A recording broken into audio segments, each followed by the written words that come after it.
Pernahkah kamu tinggal di sebuah rumah tua, rumah yang diwariskan dari keluarga, penuh kenangan, tapi juga menyimpan misteri? Bayangkan, setiap malam, ada satu pintu di lantai 2 yang selalu tertutup rapat dengan gembok berkarat. Tidak ada seorang pun yang berani membukanya. Hingga pada suatu malam, seorang remaja melanggar larangan itu dan menemukan sesuatu yang seharusnya tidak pernah ia lihat. Inilah rahasia gelap di balik pintu terkunci. Halo teman-teman, selamat datang di channel ini. Jangan lupa klik tombol subscribe dan nyalakan lonceng notifikasinya, biar kalian gak ketinggalan cerita-cerita seru dan menyeramkan berikutnya. Kali ini cerita datang dari sebuah rumah tua di kota Bandung, Jawa Barat. Rumah yang sekilas tampak biasa, tapi ternyata menyimpan misteri kelam yang sudah lama terkubur. Siapkan diri kalian, matikan lampu kamar, gunakan headset, dan mari kita mulai kisah ini.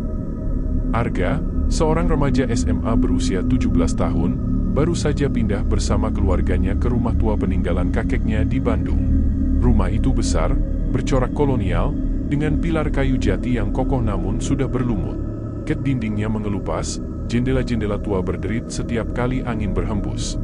Dari luar saja, rumah ini memancarkan aura dingin, seakan ada yang bersembunyi di dalamnya.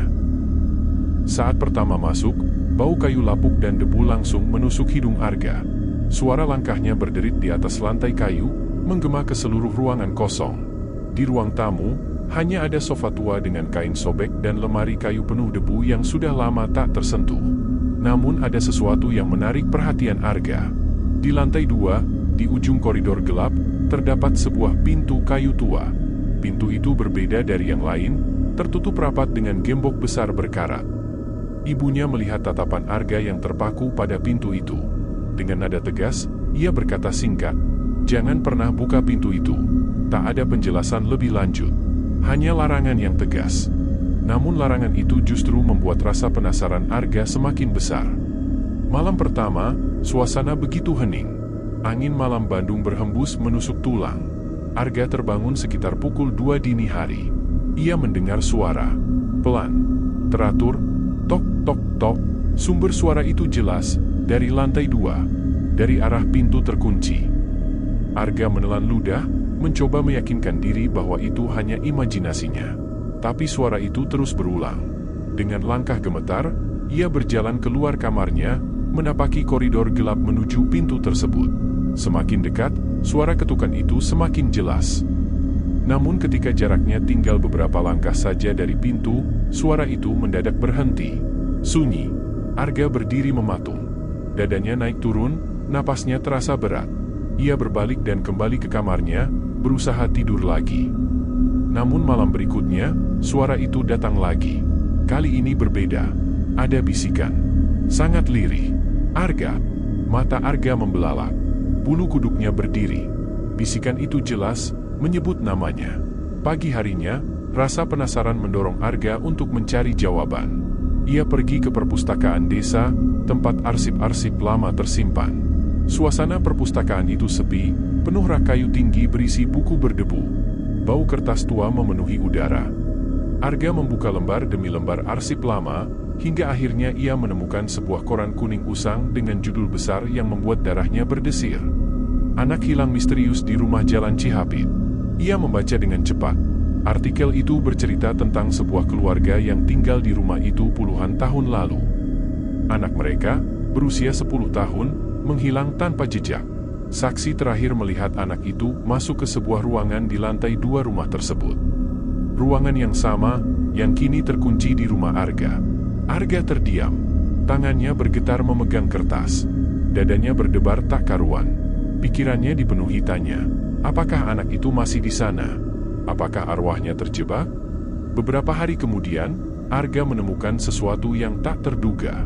Saat membuka laci meja tua peninggalan kakeknya, ia menemukan sebuah kunci berkarat. Bentuknya kuno, berat, dan berbeda dari kunci biasa. Arga menatapnya lama, jantungnya berdegup cepat. Ia yakin ini adalah kunci pintu misterius itu. Malamnya, dengan tangan gemetar, ia mencoba memasukkan kunci ke gembok pintu. Baru setengah diputar, mendadak seluruh lampu rumah padam. Gelap total. Udara di sekitarnya mendadak dingin menusuk. Napasnya keluar dalam kepulan asap. Dari belakang, terdengar suara langkah pelan. Tep, tep, tep. Arga menoleh cepat. Tidak ada siapapun. Tangannya gemetar. Dengan cepat ia mundur, kembali ke kamarnya. Malam itu ia tidak berani membuka pintu itu. Malam berikutnya, Arga bermimpi. Dalam mimpinya, ia berdiri di dalam ruangan itu. Kursi tua di pojok penuh noda merah. Sebuah boneka rusak tergeletak di lantai, matanya hilang satu. Dinding penuh coretan simbol aneh berwarna merah. Ia terbangun dengan napas terengah, tangannya dipenuhi debu, seolah ia benar-benar menyentuh pintu itu. Dengan tekad bulat, malam itu ia kembali mencoba membuka pintu. Kunci berputar. Gembok jatuh berderit ke lantai. Pintu terbuka perlahan. Ruangan itu gelap dan pengap. Bau busuk menusuk hidungnya. Dinding-dindingnya dipenuhi tulisan besar dengan cat merah. Jangan buka pintu. Arga berdiri terpaku. Ruangan itu seolah menelan cahaya. Seakan tidak ada waktu di dalamnya. Dari dalam ruangan, terdengar suara tangisan anak kecil. Lembut, tapi menusuk telinga. Arga melangkah masuk. Tubuhnya gemetar, matanya menatap ke sudut gelap ruangan. Perlahan, sebuah bayangan muncul. Kecil, berambut kusut, wajah pucat, dengan mata hitam legam.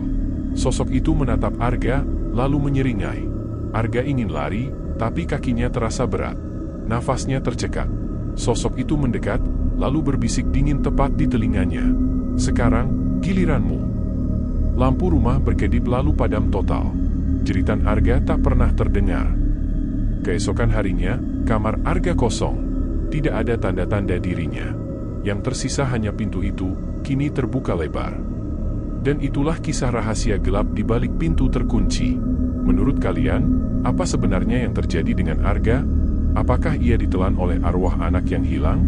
Atau, pintu itu memang membawa siapapun yang membukanya ke dunia lain? Tuliskan pendapat kalian di kolom komentar. Jangan lupa like, share, dan subscribe agar channel ini bisa terus menghadirkan cerita-cerita seram lainnya. Sampai jumpa di cerita berikutnya.